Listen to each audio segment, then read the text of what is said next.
Kemarin paman datang, pamanku dari MK, dikabulkannya putusan sidang, ku bisa nyalon sekarang juga. Bercerita paman tentang kantornya di bawah ketek penguasa, di bawah ketek penguasa. Kalau nyalon wakil presiden saja disahkan, meskipun belum cukup umur, asalkan sudah punya pengalaman memimpin. Logikanya, boleh dong bikin SIM meskipun belum cukup umur, asalkan sudah berpengalaman berkendara. Atau misalnya nikah di bawah umur, 12 tahun, 13 tahun. Boleh secara negara, asalkan sudah punya pengalaman. Nah, cuman ya agak bingung nih. Kalau ngetes pengalaman bikin SIM, ya ngetesnya naik motor, naik mobil. Nah, kalau nikah di bawah umur ngetesnya masa naik? Sudahlah. Pilpres 2024, pertarungan segera dimulai. Ada Ganjar Mahfud, Anies Mohaimin, dan Prabowo Gibran. Kira-kira siapa yang akan memenangkan pertarungan ini? Bagi saya, sudahlah, polemik Gibran diselesaikan sampai di sini.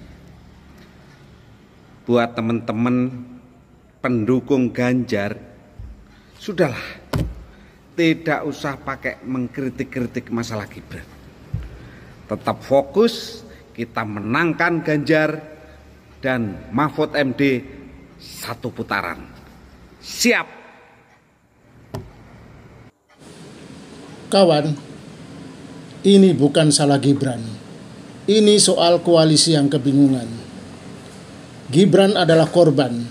Dia terjerumus dalam persekongkolan politikus-politikus senior yang gila kuasa.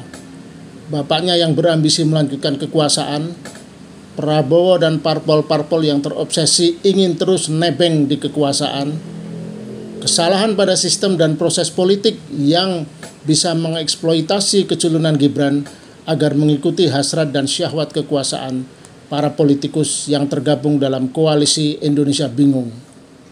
Mengajukan Gibran sebagai cawapres jelas akan membuat situasi politik yang pelik dan problematik. Ada 4 hal yang akan menjadi problematik. Pertama, jika KPU memvalidasi atau mensahkan pencawapresan Gibran, maka landasan hukumnya tidak valid karena hanya putusan MK. Landasan hukum yang valid adalah undang-undang pemilu yang perlu direvisi atau presiden mengeluarkan perpu. Belum lagi mahkamah etik yang dibentuk untuk mempersoalkan kemungkinan adanya pelanggaran etik karena terlibatnya paman Gibran memimpin sidang Mahkamah Konstitusi akan segera dilakukan.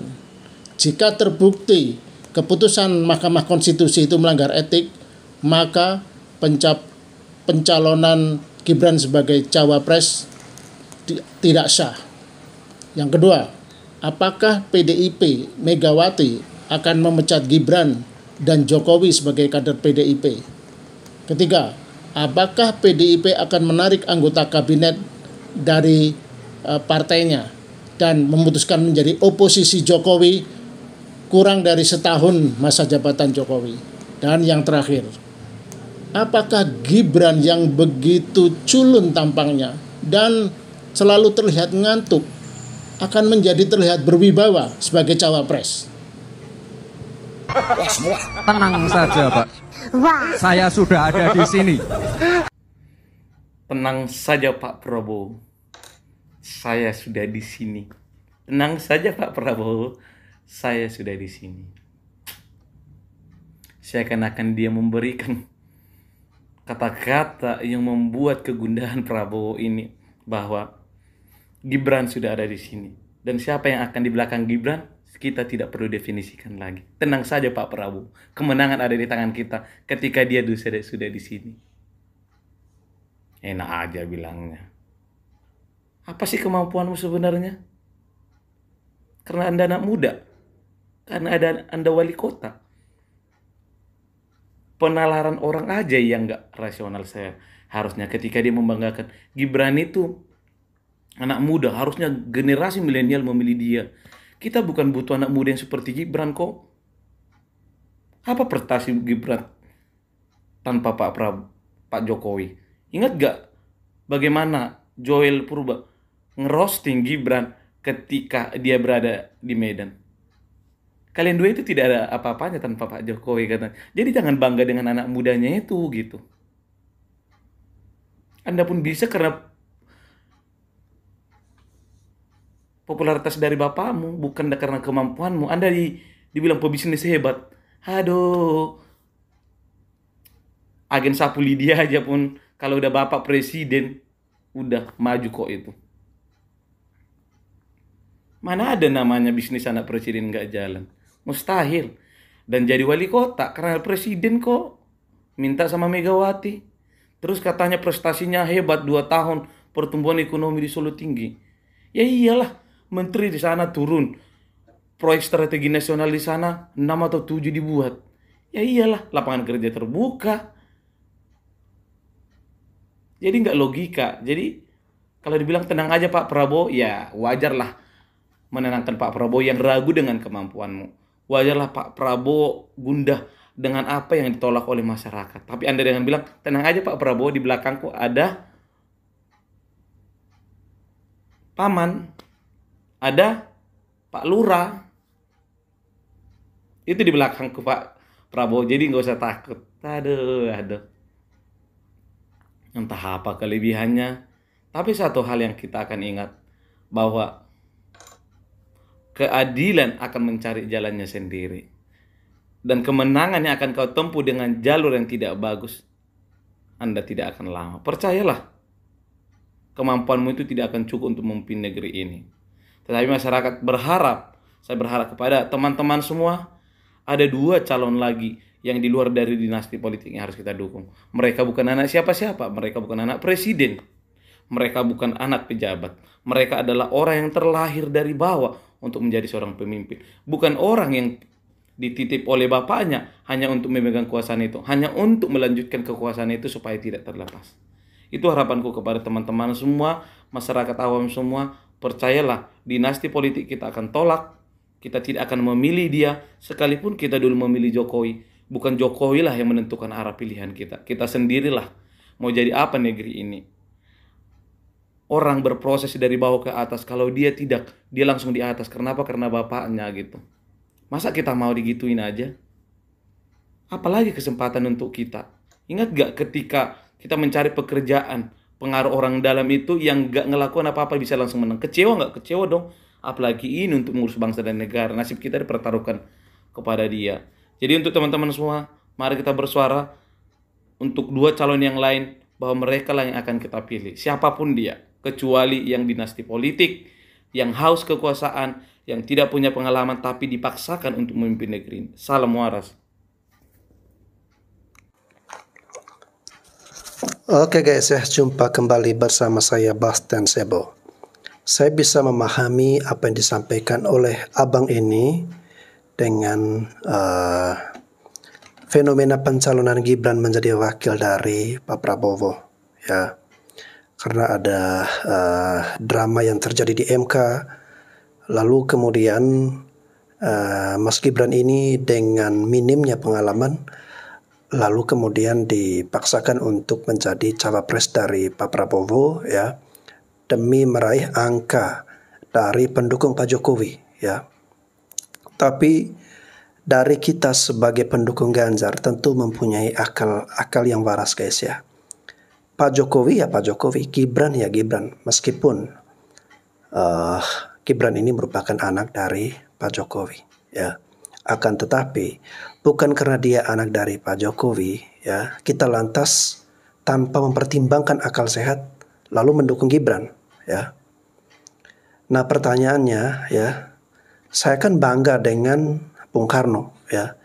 Dia adalah salah satu bapak bangsa guys ya, pahlawan revolusi, pahlawan proklamator, ya, yang memproklamasikan kemerdekaan bagi bangsa dan negara kita dan banyak sekali jasa-jasa beliau untuk negeri ini guys ya.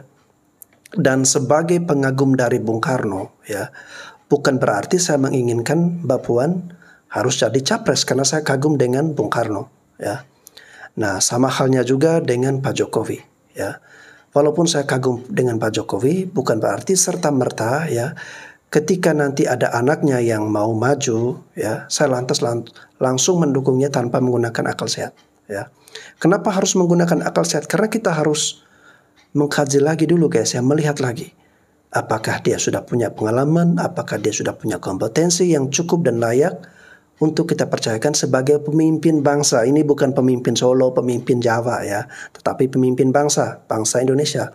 Kalau berbicara bangsa Indonesia bukan hanya di Jawa saja guys, tapi ini dari Sumatera, Kalimantan, Jawa, Bali, NTB, NTT, ada Sulawesi, lalu kemudian ada Maluku ya, ada Papua. Sangat luas dan besar ini guys ya, dibutuhkan kapasitas dan pengalaman ya, baik di bidang eksekutif ya, legislatif, yudikatif. Dan itu semua, mohon maaf, ada dalam pasangan Ganjar dan Mahfud MD guys. Woi, baru-baru ini beredar di TikTok, seru banget, tentang Pak Presiden Jokowi yang fasih banget berpidato dengan bahasa Chinese atau Mandarin. Dan dilihat dari kalimatnya yang diucapkan maupun gerak bibirnya itu sama persis. Lalu kemudian beragam komentar di TikTok itu macam-macam. Ada yang senang sama Pak Jokowi dan berkata salut Pak Jokowi. Waduh, ternyata Pak Jokowi hebat ya, bisa bahasa Mandarin. Tapi ada kelompok-kelompok di seberang sana yang tidak suka sama Pak Jokowi. Dan mereka berkata, wah itu menggunakan aplikasi AI. Ada yang bilang, wah ya memang antek Cina, wah dan segala macam ya, pandangan-pandangan yang negatif. Nah itulah memang manusia. Manusia itu selalu menilai dari dua unsur ya, yakni like and dislike. Like itu kan artinya senang. Jadi kalau saya senang sama Pak Jokowi, maka apapun yang dikerjakan oleh Pak Jokowi saya akan mengapresiasi. Tapi kalau pas ada orang yang tak senang sama Pak Jokowi, maka sebagus apapun kinerjanya, sehebat apapun karya-karyanya, itu akan tetap dinilai sesuatu yang kurang, buang-buang duit, ya, boros anggaran, emang mau makan infrastruktur dan segala macam. Nah, seperti itulah.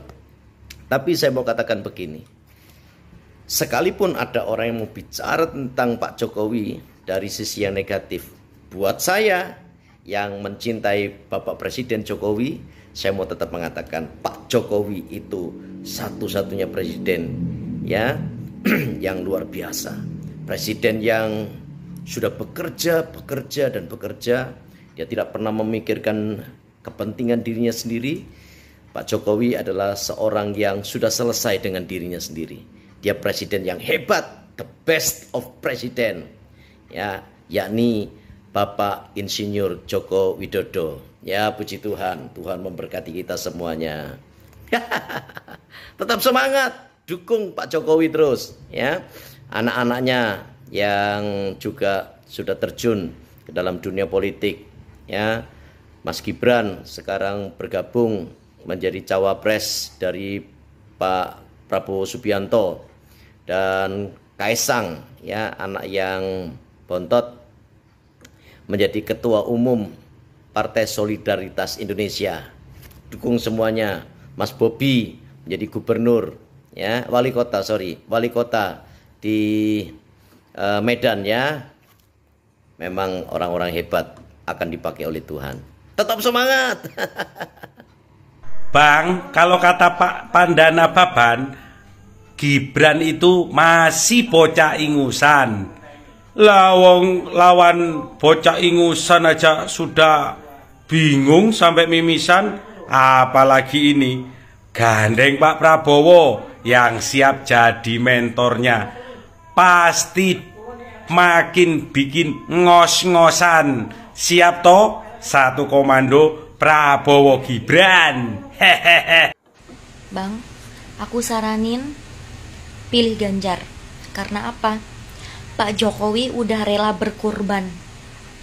Beliau rela berkorban, anaknya disuruh bareng mepet Prabowo. Soalnya apa? Pak Jokowi tahu di belakang Prabowo itu kelompok radikal, masih ada kelompok radikal yang belum muncul, dan itu sangat bahaya. Makanya Pak Jokowi rela dihujat se-Indonesia, dan juga Mas Gibran juga rela dihujat. Karena apa? Pak Jokowi dan Mas Gibran ini melindungi negara ini biar tetap kondusif gitu. Padahal yang tahu ya, yang orang-orang tahu ini pasti mendukung Ganjar. Iya, karena apa? Pak Jokowi juga mendukung Ganjar sebenarnya. Gitu, Bang. Oke? Kalau saya memang anak ingusan, ya nggak usah. Baru dibilang anak ingusan, udah baperan, ngadu ke bapaknya kalau sang pangeran minta jabatan.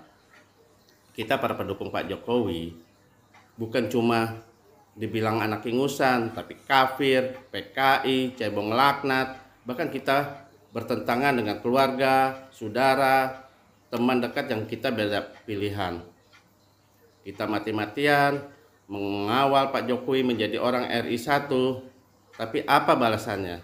Kita sekarang dibenturkan oleh para pendukung yang dulu kita satu barisan melawan Pak Prabowo. Mau jadi apa bangsa ini? Kalau orang yang kita percaya bisa menjaga marwah hukum di Indonesia, tapi menabrak konstitusi. Kacau. Presiden Gibran dan Kaisang baru saja dilaporkan ke KPK. Diduga melakukan politik dinasti, seperti demo kemarin. Banyak tuh yang nggak ngerti apa maksud dari politik dinasti. Jadi, politik dinasti itu adalah kelanjutan sistem kekuasaan pemerintahan yang dipegang oleh satu garis keturunan. Dasar pelaporan ini adalah Undang-Undang Nomor 28 Tahun 1999 tentang penyelenggaraan negara yang bersih dan bebas dari KKN. Kalian setuju nggak jika presiden kita dianggap melakukan politik dinasti?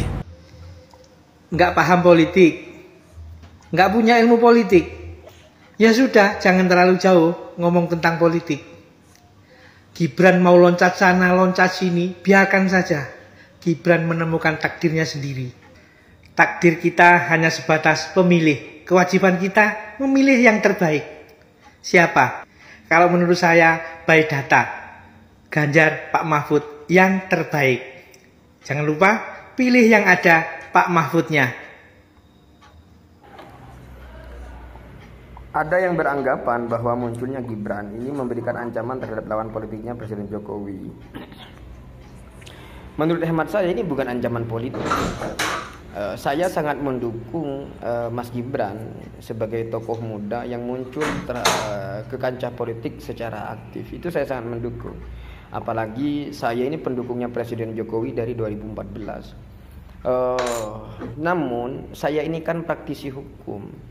Ada norma yang kemudian ditabrak oleh keluarga Presiden Jokowi, yaitu Ketua Mahkamah Konstitusi yang notabene-nya adalah pamannya Gibran, ada iparnya Presiden Jokowi. Apa yang ditabrak? Asas dan prinsip hukum. Apa? Nemo judec in causa sua. Itu prinsip dasar itu dalam di kehakiman. Itu prinsip dasar.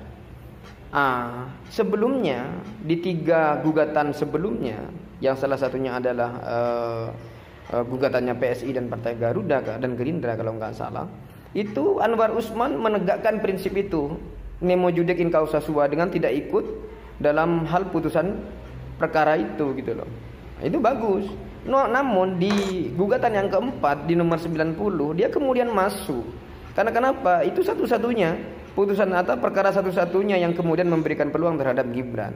Ia masuk kemudian mengenyampingkan prinsip yang saya sampaikan tadi, nemo judec in causa sua itu.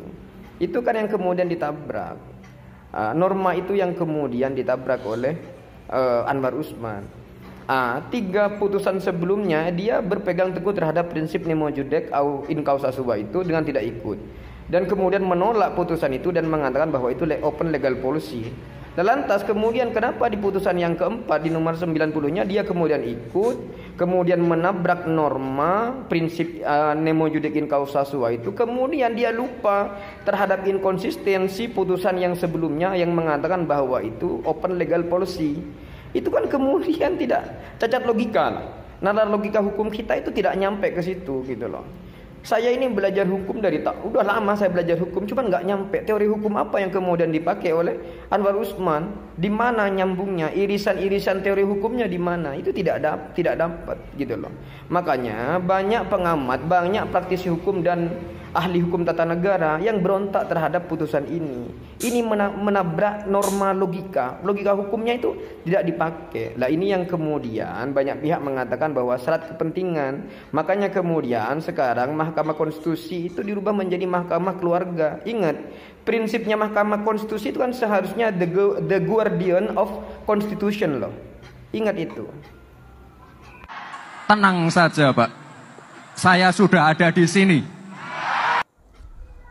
Tenang Mas Gibran, tenang Pak Prabowo. Kami mayoritas yang dulu mendukung 2 periode Pak Jokowi akan berlabuh ke Pak Prabowo dan Mas Gibran. Karena saya ingat pesan Gus Dur, orang yang paling tulus mengurus bangsa dan negara adalah Pak Prabowo. Dan juga disampaikan oleh Pak Jokowi, sekarang jatahnya Pak Prabowo. Kami para pendukung Pak Jokowi mayoritas akan berlabuh ke Pak Prabowo dan Mas Gibran, karena kami tidak rela Pak Jokowi dijelek-jelekin. Pak Jokowi hanya dianggap sebagai petugas partai, dan Pak Jokowi juga dikatakan Pak Jokowi tanpa PDI bukan apa-apa. Orang tidak sadar Pak Jokowi menjadi presiden atas kehendak mayoritas rakyat Indonesia. Partai hanya kendaraan untuk melengkapi syarat seseorang bisa mencalonkan presiden. Pak Jokowi dihina diam. Pak Jokowi direntengkan diam. Tapi lihat apa pembalasan pendukung Pak Jokowi 2024. Yang mengatakan pengkhianat ke partai itu hanya orang yang pemahaman awam. Karena apa? Di perpolitikan Indonesia tidak ada yang abadi. Termasuk Ibu Megawati dulu menjadi presiden. Itu karena merebut dari Pak atau dari tangan Gus Dur, ya, dengan memanfaatkan orang-orang supaya Gus Dur bisa lengser. Ingat, kami para pendukung Pak Jokowi merasa sakit hati Presiden Republik Indonesia hanya disamakan dengan seorang petugas partai. Hakikatnya presiden adalah bapak bangsa yang memimpin bangsa dan negara dan kemaslahatan NKRI untuk lebih dihargai dan bermartabat di mata dunia. Pak Jokowi diam, dan sekarang saatnya Pak Jokowi untuk mengatur strategi. Yang dulu menyakiti, yang dulu menghina, gilirannya sudah tiba 2024 untuk Pak Prabowo dan Mas Gibran, untuk Indonesia tercinta. tenang.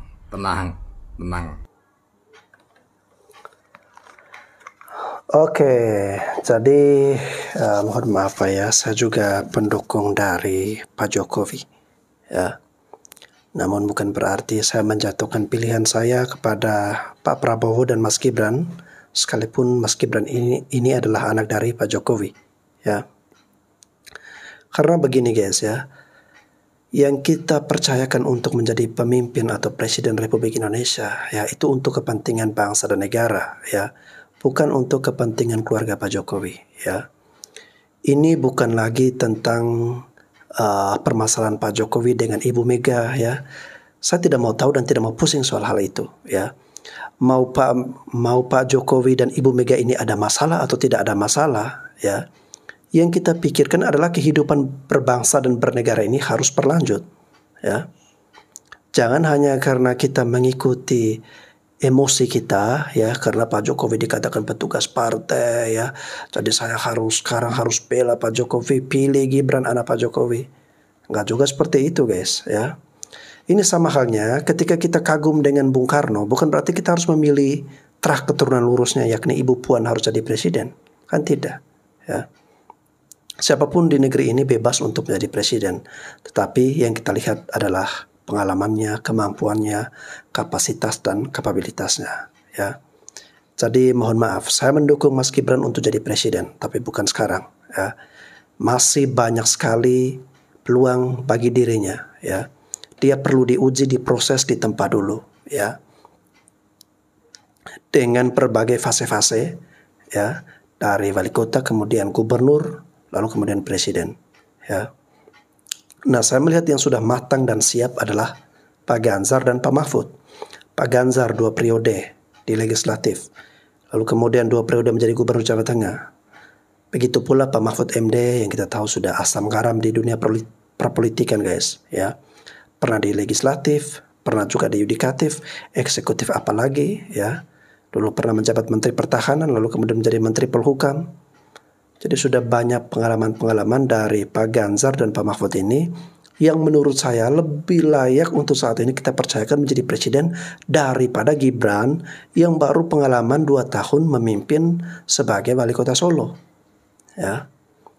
Jadi marilah kita cerdas dan waras memilih pemimpin untuk kepentingan bangsa dan negara kita ya.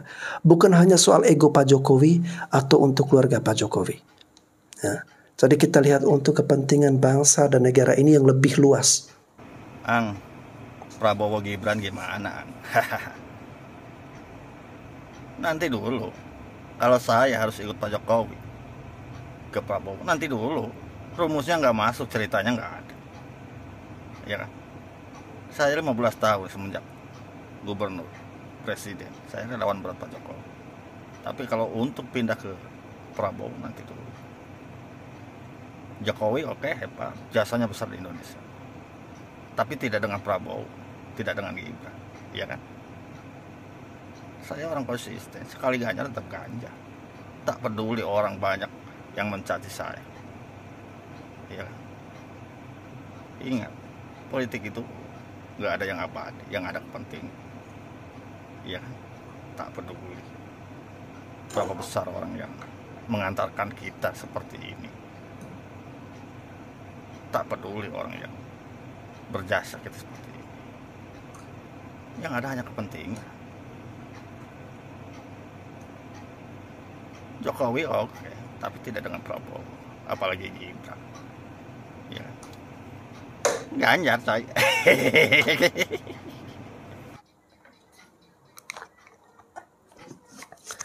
Sangat disayangkan sekali guys ya, ketika akhirnya ambisi itu harus mengalahkan akal sehat kita semua guys ya.